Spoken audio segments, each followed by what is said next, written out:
tulichovalishwa, chochote tulichovalishwa kwa njia ya ndoto, maono ya usiku, chochote tulichovalishwa cha kipemo, cha kiganga, cha kishirikina, chochote tulichovalishwa, ndio kwa damu ya Yesu tunavua vazi lolote la uovu, tunavua vazi lolote la mabaya, tunavua kwa damu ya Yesu. Mama huyu namvua hilo vazi la aibu, namvua baba huyu vazi hilo la aibu, la uovu, la mabaya, kwa damu ya msalaba, kwa damu ya msalaba. Chochote alichovalishwa ambacho hakitokani na wewe Bwana, na kivua kwa damu ya Yesu, na kivua kwa damu ya Yesu. Namvua hiyo hofu, namvua hiyo fedhea, namvua hiyo aibu kwa damu ya Yesu, kwa damu ya Yesu, kwa damu ya Yesu, kwa damu ya Yesu, kwa damu ya Yesu, kwa damu ya Yesu, kwa damu ya Yesu, kwa damu ya Yesu, kwa damu ya Yesu. Rapakoreposeke, damu yako Bwana iachilie uponyaji, iachilie uzima, iachilie uponyaji, iachilie uzima, iachilie uponyaji, iachilie uzima. Njia za waovu tunazibatilisha, njia za waovu tunazibatilisha, njia za waovu tunazibatilisha, njia za wabaya tunazibatilisha kwa jina la Yesu Kristo wa Nazareti. Kila aina ya kafara na sadaka za miungu tunavibatilisha kwa mamlaka ya jina la Yesu Kristo wa Nazareti. Baba, ninaachilia neema yako juu ya mtoto wako, nguvu zako Bwana zimwatamini, kibali chako Bwana kimfunike kwa moto na damu ya Yesu Kristo wa Nazareti, kwa moto na damu ya Yesu Kristo wa Nazareti, kwa moto na damu ya Yesu Kristo wa Nazareti, kwa moto na damu ya Yesu Kristo wa Nazareti.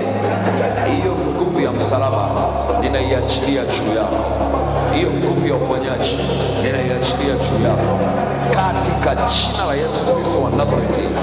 Uwe mzima sasa, uwe mzima sasa, uwe mzima sasa, uwe mzima sasa, uwe mzima sasa kwa damu ya Yesu.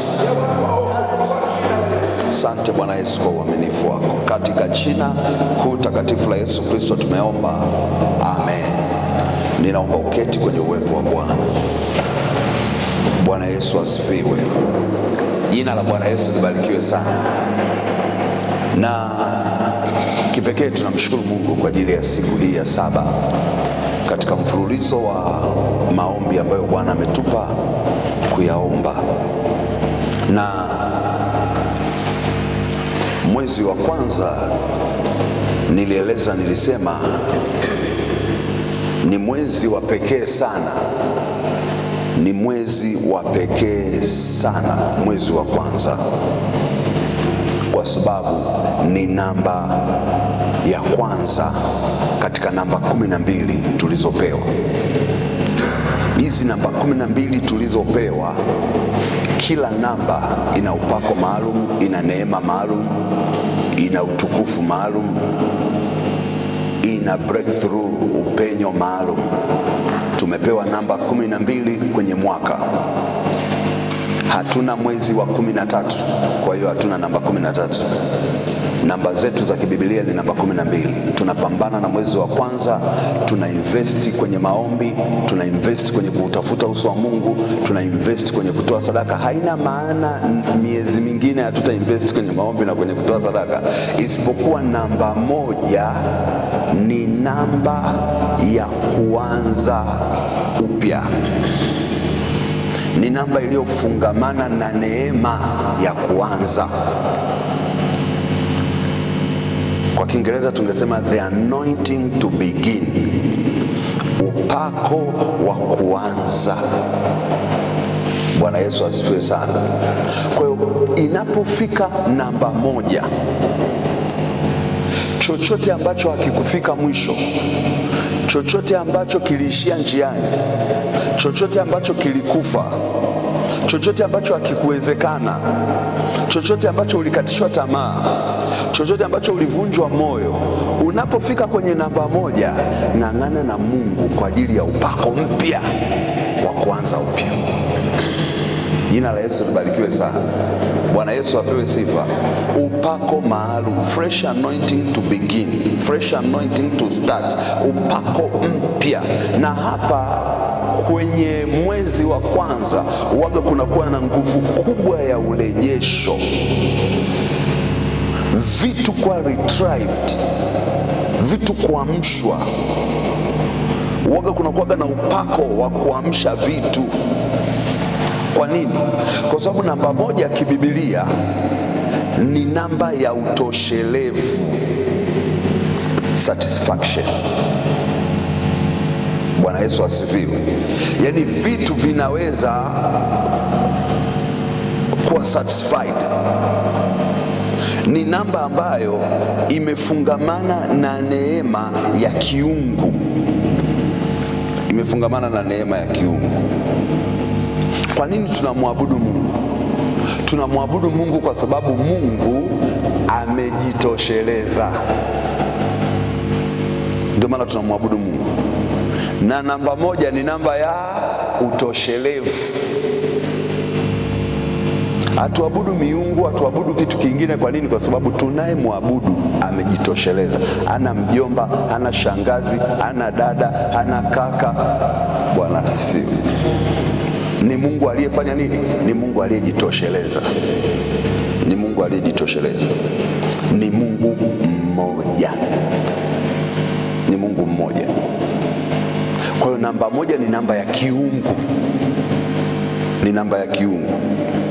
Tukisema Mungu amejitosheleza, maana yake Mungu hahitaji mvua kufanya shughuli zake, hahitaji jua kufanya shughuli zake, hahitaji baridi kufanya shughuli zake, hahitaji joto kufanya shughuli zake, hahitaji masika wala hahitaji kiangazi. Yaani yeye mwenyewe ndio masika, yeye mwenyewe ndio kiangazi, yeye mwenyewe ndio baridi, yeye mwenyewe ndio joto, yeye mwenyewe ndio, yeye ni kila kitu. Amejitosheleza. Na ni Mungu huyo mmoja, hahitaji msaada wa mtu kufanya shughuli zake, hahitaji msaada wa kitu. Kwa hiyo namba moja ni namba ya utoshelevu. Ni namba ya utoshelevu. Kwenye namba moja kuna upako wa vitu, kuna neema ya vitu kuanza. Na ndio maana ni hatari kukata tamaa mwezi wa kwanza. Ni hatari kuchoka mwezi wa kwanza. Wale mnaochoka, ni hatari kuchoka mwezi wa kwanza. Ni hatari kukata tamaa mwezi wa kwanza. Ni hatari kuona vitu haviwezekani mwezi wa kwanza. Ni hatari, kwa sababu utakuwa unapishana na neema ya kiungu inayotenda kazi. Na ndio maana usijiingize kwenye mikumbo ya kusema mwezi wa kwanza ni mwezi dume. Kwenye ulimwengu wa roho mwezi wa kwanza sio mwezi dume. Kwenye ulimwengu wa roho mwezi wa kwanza ni mwezi wa milango kufunguka. Yaani ndio malango yako yote yanatakiwa kufanywa wazi. Biblia inasema malango yako nayo yatakuwa wazi.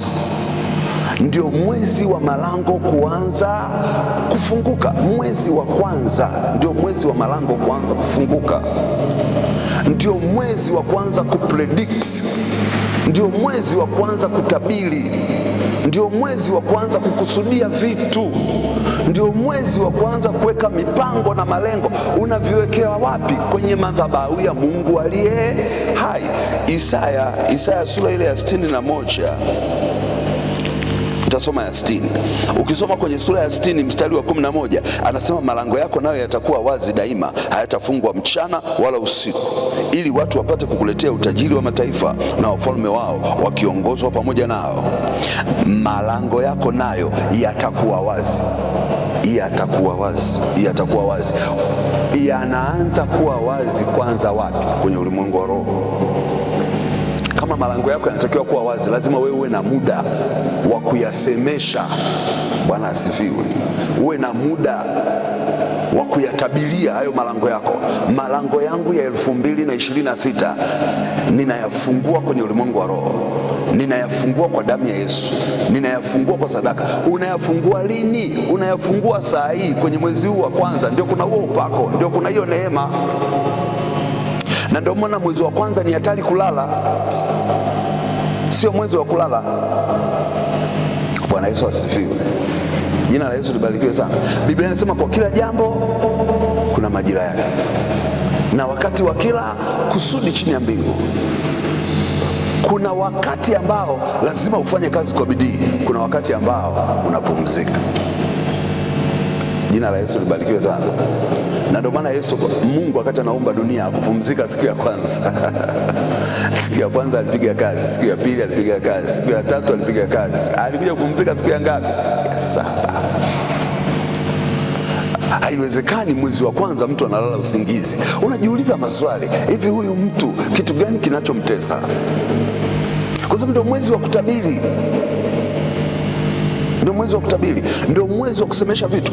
Ukisoma kwenye ile Ayubu sura ya 22, ukisoma kwenye ile Ayubu sura ya 22 mstari wa 28, anasema nawe utakusudia neno, nawe utakusudia neno, nalo litathibitika kwako. Utakusudia, manake utaweka mipango, manake utaweka malengo. Anasema nawe utakusudia neno, nalo litathibitika kwako, na mwanga utaziangazia njia zako. Hakuna mwanga, hakuna nuru, hakuna breakthrough inayokuja kuangazia kitu ambacho hakipo. Lazima kwanza wewe una kitu umekikusudia, wewe una kitu unapambana nacho, wewe una kitu unakiombea, wewe una kitu unataka kuona kinazaliwa.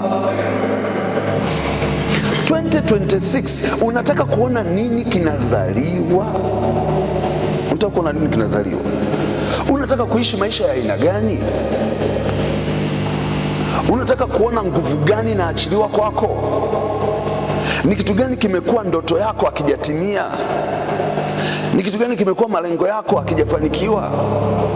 Haijalishi ulianguka wapi. Biblia inasema mwenye haki anaweza kuanguka hata mara 7. Ulianzisha hiyo biashara haikutokea, ulianzisha hilo wazo lilisuasua, ulianzisha hicho kitu akikwenda kwa spidi uliotaka. Tunapoanza mwezi wa kwanza una refresh, Mungu nimerudi tena, ule upako wa kuanza upya na uwe juu yangu katika jina la Yesu. Ile neema ya kuanza upya na iwe juu yangu katika jina la Yesu. Ule utukufu mpya uwe juu yangu katika jina la Yesu. Mwaka huu nataka kuona upenyo, nataka kuona breakthrough. Kwa hiyo usije hata siku moja ukapishana na upako ulioko kwenye majira. Kuna kuwaga na upako maalum ulioko kwenye majira, na ndio maana kafuatilia, mvua zikinyesha wakulima wote wanakimbizana. Bwana Yesu asifiwe sana. Yaani huwezi ukawa mkulima ukalala wakati wa nini? Wakati wa masika. Wewe utakuwa sio mkulima, utakuwa mkulima fake. Lakini mkulima original mvua zikinyesha, Bwana asifiwe, anahangaika kwa sababu akipishana na hayo majira, kila kitu kimeisha. Atatakiwa asubiri tena mpaka msimu mwingine. Unakutana na mkulima mwezi wa 5, mwezi wa 6, anakuambia bana, nilichelewa zile mvua. Wewe unaendeleaje na shughuli zako? Nilichelewa mvua. Yaani ile mvua ya kwanza nilitakiwa nipande, mimi sikupanda. Iko hivyo hivyo kwenye ulimwengu wa roho.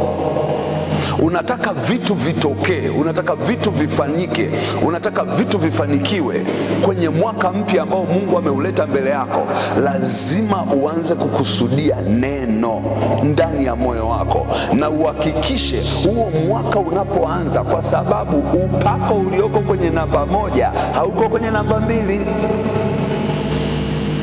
Tukienda kwenye namba 2 kuna kitu kingine kabisa ambacho utaenda kung'ang'ana nacho. Bwana Yesu asifiwe. Kwa Biblia inasema nawe utakusudia neno, nalo litathibitika kwako. Kwa hiyo lazima kuwe na kitu ambacho wewe kwanza umekikusudia, ndipo kile ulichokikusudia kithibitike. Lakini anasema na mwanga utaziangazia njia zako. Mwanga utaziangazia, maana yake Mungu anatafuta kitu ambacho wewe kwanza una shauku nacho, una hamu nacho, unakiombea, unakitafuta. Jina la Yesu libarikiwe sana. Kuna kitu ambacho wewe uko nacho, anasema na mwanga utaziangazia njia zako. Mwanga utaziangazia njia zako. Lakini mwanga umeletwa na nini? Mwanga umeletwa na makusudio ya moyo wako. Kwa Mungu anapokutazama anaangalia moyo wako. Moyo wako unang'ang'ana na kitu gani? Moyo wako unaomba kwa ajili ya kitu gani? Moyo wako unataka kitu gani? Na ndio maana tunapoendelea na maombi haya, lazima Mungu akupe neema ya kuwa na mipango na malengo. Tunakwenda sawa, mtu wa Mungu? Jina la Yesu libarikiwe sana. Hakikisha kuna mipango, hakikisha kuna malengo, hakikisha kuna vitu unavyong'ang'ana navyo mbele za Mungu. Usiombe bila kuwa na targets. Have targets. Nataka nini mwaka huu? Nataka kuona nini kinafanikiwa? Nataka kuona nini kinatokea? Natamani hatua za aina gani? Na ndio maana ukiendelea hapa anasema na mwanga utaziangazia njia zako. Alafu mstari wa 29 anasema hapo watakapokuangusha utasema kuna kuinuka tena. Elewa hii kitu. Anasema hapo watakapokuangusha. Hapo mwezi wa 8 hapo mwezi wa 7 pale. Bwana asifiwe sana. Hapo mwezi wa 9, hapo mwezi wa 10. Hata kama watakufanyia fitina. Hapo mwezi wa 11, hata kama watakufanyia hila, hata kama watakutengenezea zengwe, bado utasema kuna kuinuka tena. Kwa nini? Kwa sababu nguvu unayotembea nayo hawaijui. Neema unayotembea nayo hakuna mtu anayeifahamu. Kuna mahali wewe uliingia gharama, na ile gharama uliyoingia hakuna mtu anayejua. Kwa hiyo hata watakapokuangusha watashangaa, vitu haviangushiki. Jina la Yesu libarikiwe sana. Watakapokushusha chini watashangaa bado uko wapi? Bado uko juu. Watakapojaribu kusemea vibaya vitu vyako watashangaa bado kuna neema imekufunika. Watakuwa wanashangaa nini kimetokea. Hawakujua investment ambayo uliifanya. Jina la Bwana Yesu libarikiwe sana. Hawakujua namna ulivyojikomiti kwa Mungu, namna ulivyojitoa kwa Mungu kwa ajili ya kuhakikisha unakitengeneza hicho kitu. Na ndio maana siku zote huwezi kushindana na mtu ambaye nguvu za Mungu ziko ndani yake. Huwezi hata siku moja. Kwa nini? Kwa sababu hujui gharama aliyoingia kutembea na hizo nguvu za Mungu. Hujui gharama aliyoingia. Kwa nini? Nilichokuwa nataka kueleza ni hiki, kwamba mwezi wa kwanza kuna upako maalum wa vitu kuanza upya. Kuna upako maalum wa vitu kuanza upya. Kuna upako maalum wa vitu kuendelea. Kuna upako maalum. Kwa hiyo unavyoomba mwezi huu wa kwanza ni tofauti na utakavyoomba miezi mingine. Mwezi huu wa kwanza ni mwanzo wa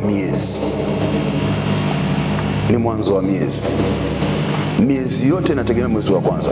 Mwezi wa kwanza ni foundation, ni msingi. Wale tunaofuatilia tunajua ghorofa linategemea msingi. Nyumba imara inategemea msingi. Mwezi wa kwanza ni msingi. Siku zikianza kukimbia utashangaa tu tuko Disemba. Lakini angalia umefikaje Disemba. Unaanza kufuatilia nini kimetokea. Watu wengi sana inapofika mwezi wa 9 wa 10 wanasema siku zimeenda haraka. Okay, ndio zimeenda haraka. Umefanya nini? What have you done? Ulichokifanya ni kitu gani? Umeachieve kitu gani? Umefanikisha nini? Kitu gani kinachoweza kuendelea? Na wengi wetu tunashindwa kufanikisha vitu kwa sababu ule upako wa kwanza haukuwa unatusaidia kuwa na neema kubwa mbele. Na ndio maana mtu anayejenga ghorofa, ukishawafuata mainjinia ukasema unajenga ghorofa, wanakuuliza unataka ghorofa ngapi? Bwana Yesu asifiwe. Sasa wengi unakuta anasema mimi nataka kagorofa kamoja tu. Kila injinia atakwambia weka msingi wa ghorofa 2 au 3. Mimi sitaki hizo gharama. Ni sawa. Najua utaki hizo gharama, lakini weka msingi at least wa ghorofa ngapi? Wa ghorofa 2. Wewe lengo lako ni ghorofa mmoja. Kwa nini anakutaka uweke msingi wa ghorofa mbili? Kwa sababu anasema huwezi jua kesho. Huwezi kujua kesho. Kesho unaweza ukataka kuongeza nyingine hapo juu, unaweza ukataka kuongeza nyingine hapo juu, lakini anaimarisha misingi yako, ili ikusaidie kwa safari unayotaka kuiendea.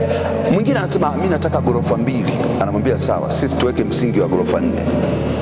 Hakunaga injinia ambaye ukisema unataka ghorofa mbili anakuwekea msingi wa ghorofa 2, lazima akuongezee.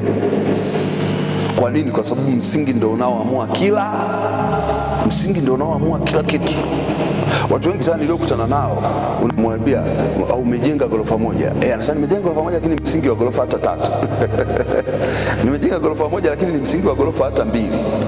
Nimejenga. Kwa nini? Kwa sababu msingi ndio kila kitu. Kwa hiyo upako ulioko kwenye mwezi wa kwanza ni upako wa kuweka misingi ambayo itakusaidia uko mbele usitikisike. Bwana Yesu asifiwe sana. Jina la Bwana Yesu libarikiwe. Biblia inasemaje? Wanaomtumaini Bwana ni kama mlima Sayuni ambao hautatikisika. Lazima ujitengenezee mfumo utakao kusaidia kutokutikisika. Ndio maana akasema watakapokuangusha utasema kuna kuinuka tena. Maana yake watakapokuangusha watakuwa wanapoteza muda. Unamwangushaje mtu ambaye nguvu za Mungu zimemfunika? Unamwangushaje mtu ambaye amezingirwa na uwepo wa Mungu kila upande? Unamwangushaje mtu ambaye biashara yake imefunikwa na damu ya Yesu? Misingi ya ndoa yake imefunikwa na damu. Unamwangushaje? Utamtikisa tu, lakini utamwangusha. Na Biblia ndio imesema wale wanaomtumaini Bwana hawatatikisika. Muamini Mungu anachosema. Neno la Mungu ni la kweli, neno la Mungu limehakikiwa. Amesema wanaomtumaini hawatatikisika. Hata kama wewe kuna wakati utajiona kama unataka kukata tamaa, hata kama wewe utajiona kuna wakati kama unataka kuchoka, lakini sikia neno la Bwana, hawatatikisika. Hawatatikisika maana yake nini? Maana yake hata kama watashangilia tumemwangusha, kesho watashangaa umeinuka tena. Wanasema huyu mtu ni wa aina gani? Mbona ni kama tulimpoteza, lakini wanashangaa tena upo. Hata watakapojaribu kufanya kitu chochote wanashangaa bado unaendelea. Wanajaribu kufanya hiki, wanashangaa bado una exist. Wanajaribu kutukana kazi yako, wanashangaa bado watu wanaikubali. Wanajaribu kuharibu jina lako, wanashangaa bado watu wanakupa mkono wa shirika. Kwa nini? Kwa sababu Biblia imesema hawatatikisika. Nakuombea huo upako katika jina la Yesu, na hiyo neema iwe juu yako, kwamba popote watakapokutafuta wakute hautikisiki. Wanajaribu kukupokonya hiki, wanafikiria kwamba ndio kitakusafirisha, wanashangaa bado upo, bado unaendelea. Wanasema this time tunamcheleweshea pesa, tuone atakavyo survive. Wanashangaa wamechelewesha za kwao, Mungu amekuinulia zingine. Wanasema mbona maisha yake bado yanaendelea? Kuna kitu fulani kilitokea mahali ambacho hakuna anaye kijua. Sasa kitu gani ambacho ukielewe? Kitu ninachotaka ukielewe, maandiko yanaposema wanaomtumaini Bwana. Kumtumaini Bwana maana yake nini? Kumtumaini Bwana maana yake ni kutembea na nguvu zake, kutafuta uso wake, kutembea neema yake, kutafuta ile neema ya kukufunika muda wote. Kwa nini? Kwa sababu mbele kuna mitikisiko. Na nilikueleza siku ya jana nikasema, kama ukifikiri hutakutana na hofu, ukifikiri hutakutana na mashaka, ukifikiri hutakutana na vitu vya kukatisha tamaa, wewe tutakutafutia dunia ya kwako. Lakini maadamu uko duniani, hofu utakutana nazo, mitikisiko utakutana nayo tu, ipo. Ila habari njema ni kwamba mitikisiko itakapokuja, maana itakuja, lazima utikiswe. Ukiwa mwanadamu lazima utikiswe, lazima upimwe. Imani yako lazima ipite kwenye moto, imani yako lazima ipite, lakini kokote inakopita iwe thabiti. Bwana asifiwe. Jina la Yesu libarikiwe sana. Kwa mwezi huu wa kwanza ni mwezi wa kujifungamanisha na neema kwa gharama yoyote. Huu mwaka, by the way, unajua